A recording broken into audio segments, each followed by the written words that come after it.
This strategy, the operations are excellent, but the strategy, if there is one, insofar as there is strategy, seems to be completely divorced from reality.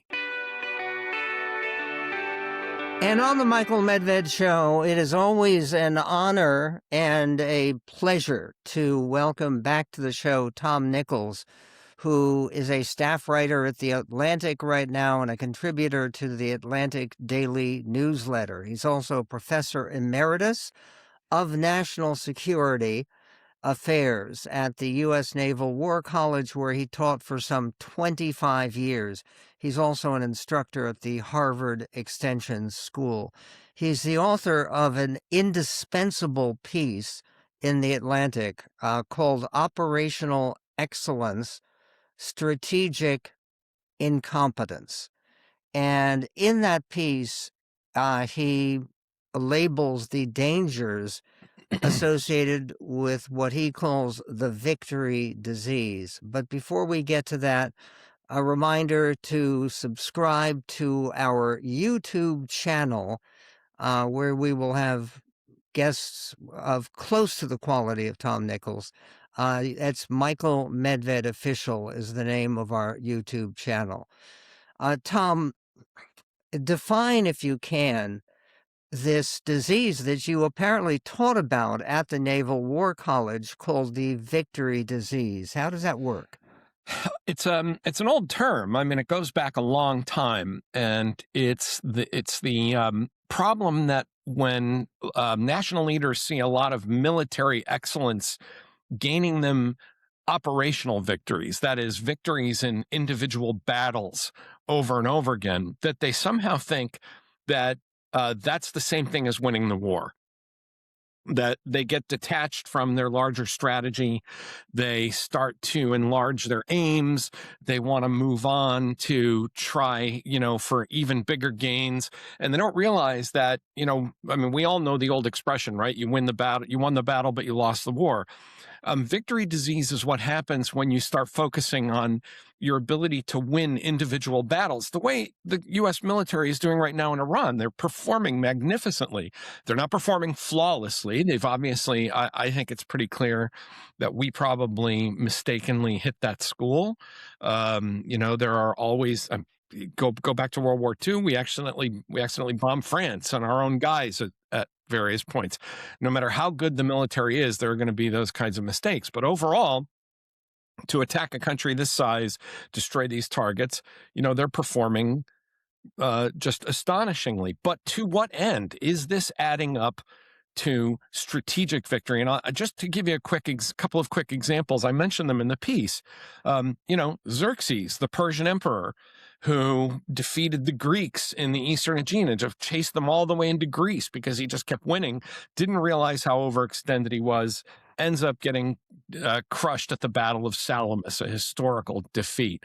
The Axis, Hitler winning and winning and winning, rolling over France, and within 2 years saying, how hard can it be to to knock off the Soviet Union? We're not even going to give our guys winter clothes. This will be over by Christmas. And then you give the example of Napoleon, who also didn't fare so well when he decided to attack Russia. Yeah, Napoleon and Hitler both, found early graves of their dreams in the snows of Moscow. But the Americans, we did it in Vietnam. How can we keep winning all these battles, and yet we're not winning the war? I mean, we never lost on the battlefield. But because we didn't have clear strategic objectives, we start with a large influx of forces in 1965, and by 1970 we're kind of wondering, what are we doing here? And so I was very concerned that Trump, because of relatively easy victories in places like Venezuela, operations in Syria, Nigeria, other places, said, well, how hard can this be? Let's just roll into Iran and blow up a lot of stuff and we'll see what happens. But I keep asking, it's been 10 days in this war, and I keep asking, what is the objective of this war? And the answers you get from the White House are all over the place. There's my colleagues at The Atlantic so far have counted up something like 10 different rationales for this war. Okay, they all sort of make sense separately, but they don't really amount to anything. At one point, they're no longer talking about regime change as being the goal of the war. That's Right. kind of been put aside, hasn't it? Yeah, well, I guess. Um, I can't speak for the White House because when you ask me what their goal is, I check my watch. And he seems to have started. I mean, the night we began this war, and it's very clear we and the Israelis began this war. Um, he said, "Rise up, take over your government." That sounded like regime change to me. But to give you an example of how you can get led astray by not having clear objectives, if the objective was regime change, well, maybe you don't want to blow up all those oil refineries.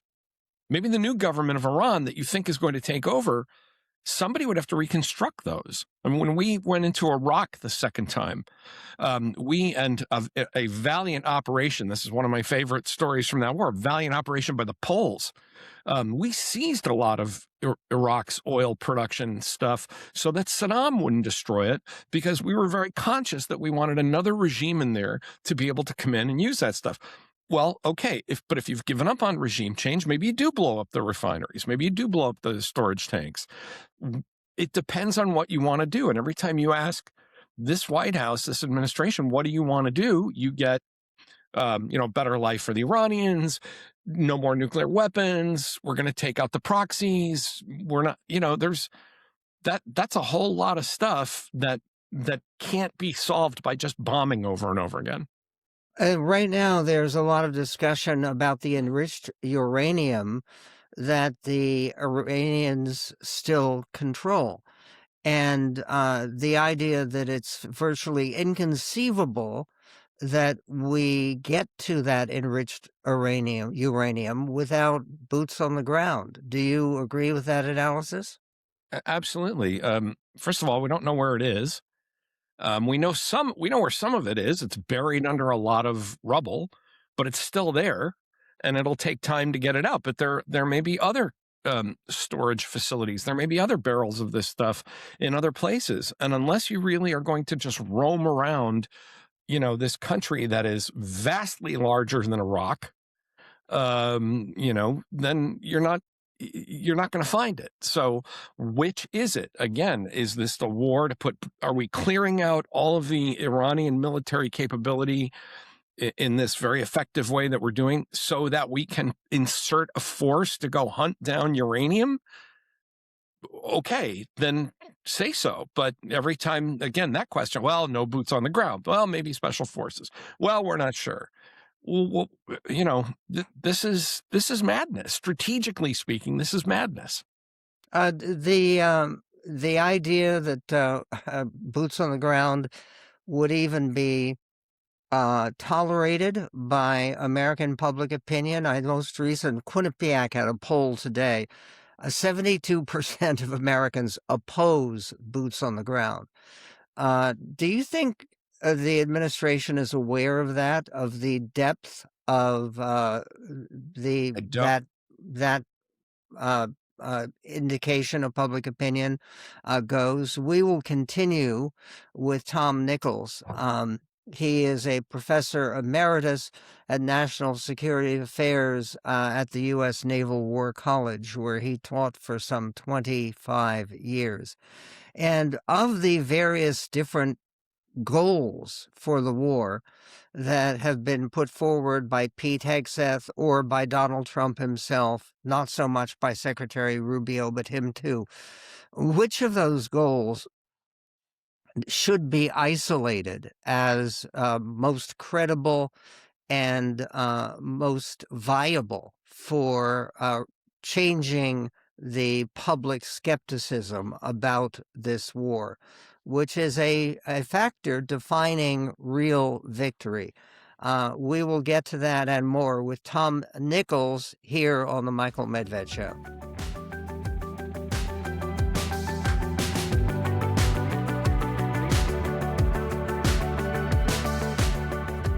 Continuing the conversation with Tom Nichols, a professor emeritus of national security affairs at the U.S. Naval War College the author of books including The Death of Expertise and Our Own Worst Enemy, The Assault from Within on Modern Democracy, talking about the failure of the Trump administration, not in terms of the military operations, which have been by and large very successful and very brilliant and very impressive, but what about this hunt for an explanation for this war or a goal that is actually viable? At one point, President Trump said he wanted a role in choosing the next leader of Iran. That was never a realistic goal, was it? I don't know. And, just as a moment ago, Michael, you were pointing out saying, 72% of the American people are against ground troops in Iran. A lot of people in Iran are against American ground troops in Iran, which would have made it, an extraordinarily difficult operation to conduct. And, you hear these things coming out of the White House and you say, what are you looking at? What are you reading? What are you seeing that's making you say these things? The first night of the war, and several times since, I've wondered every time the president says that Iran should just surrender, and I keep saying, surrender to whom? Who's there? Surrender means, you walk up to somebody and you hand over your flag and your sword and your sidearm and you say, that's it, I'm out. There's no one to do that with. And they keep saying this stuff as if like Patton and Montgomery are about to roll into Tehran or something. None of that is happening. And this strategy, the operations are excellent, but the strategy is if there is one, insofar as there is strategy, seems to be completely divorced from reality. The idea about ending the war, your colleague and friend David Frum was on our show yesterday and talked about how the loser in any situation gets to make that decision about when we quit and why we quit and how we quit. Is there any hopeful indication that Mujtaba Khamenei, the new leader of Iran, is thinking that way? I'm not an Iran expert, so I don't speak Farsi, so I don't know, and I'm not seeing it. But, David and I had that discussion about a week ago where we were, it's something we always taught at the War College. Two of the most important things. The enemy always gets a vote, right, on your strategy. Enemies are not potted plants, and they don't just sit there waiting for you to come in and destroy them, but also that the loser decides when the war is over, meaning, the president can say, well, I think they've surrendered. And, he can say whatever he wants. But if the Iranians say, we haven't surrendered, we're still here. They're even in World War II. And I'm sure there are people listening saying, well, wait a minute, Tom, they didn't get to decide when it was over in World War II. Yes, they did. We dropped 2 bombs on Japan. We dropped 2 nuclear bombs. And yet we were preparing a major operation to have to invade the islands because the Japanese had refused to surrender, and they were going to. And they refused to surrender after the first bomb, the bomb at Hiroshima. Yeah, even Nagasaki. Even at the end of the fighting in Europe, right? There had to be somebody to sit down and say, okay, fine. That's it. We're not going to, because there were still German forces in the field, and you would have had to hunt them down and destroy them one by one. But, Admiral Dönitz sat down and said, okay, hand me the pen. I will actually sign this instrument. So this notion that somehow we're completely in control and we're going to decide when this ends. Even in Iraq, we didn't get to decide when it, other than to knock over the regime. I suppose we could have just left. But there were plenty of Baathists and people from Saddam's hometown, and they could have carried on the struggle.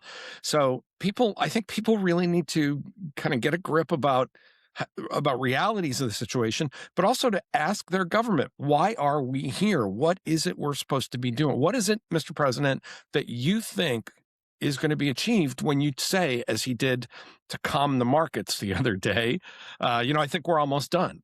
Done with what? What does that mean? And so far, we're just not getting any answers.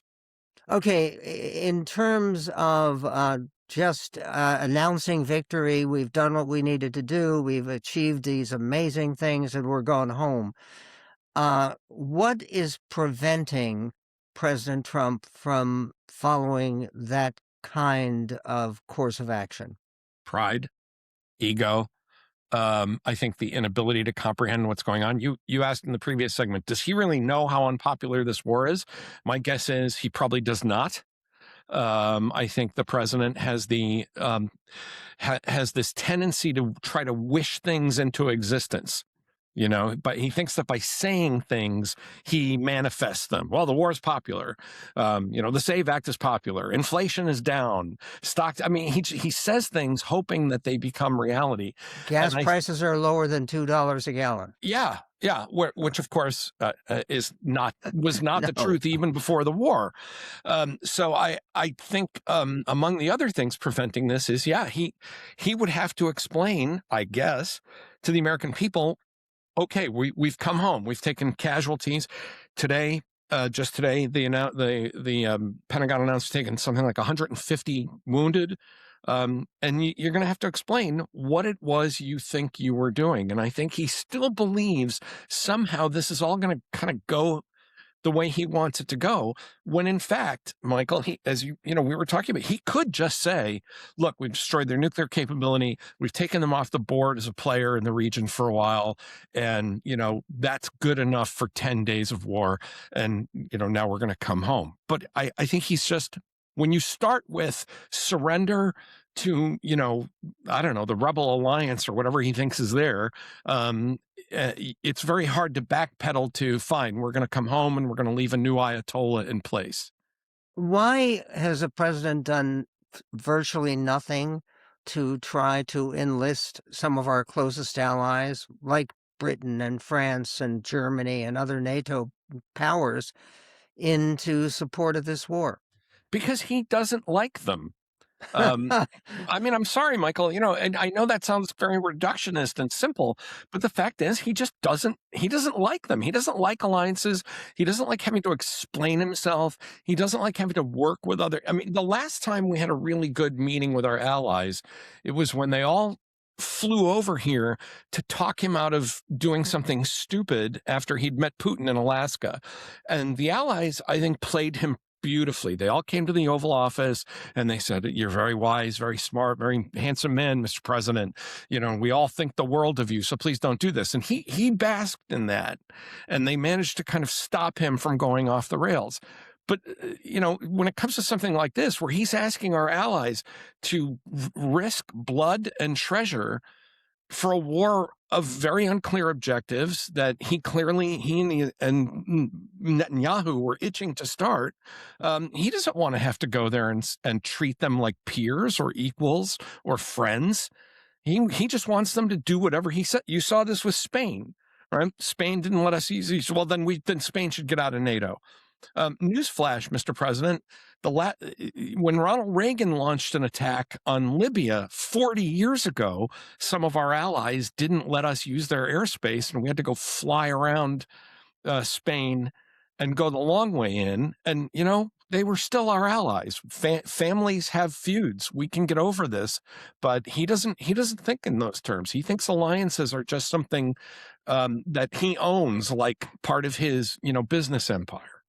Speaking of alliances, has Iran's attack on 14 other nations that are not the United States and not Israel, but on Arab nations, has that done very serious damage to their standing as part of the Islamic world?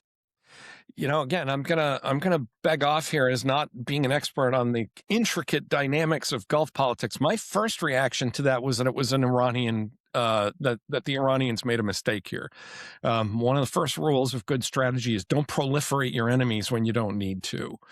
Don't pick more fights than you need to. On the other hand, the Iranians, I think, were making a point of saying you can't just sit back behind the Americans and be safe.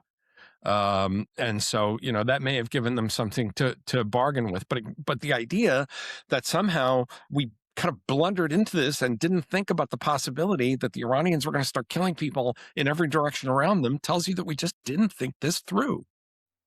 And let us hope that there is thinking going on and some planning for a successful conclusion. The most recent articles by Tom Nichols are posted at our website at michaelmedved.com, and they are must-reading for people who hope to put this war in context in a way that the Trump administration needs to follow for this greatest nation on God's green earth.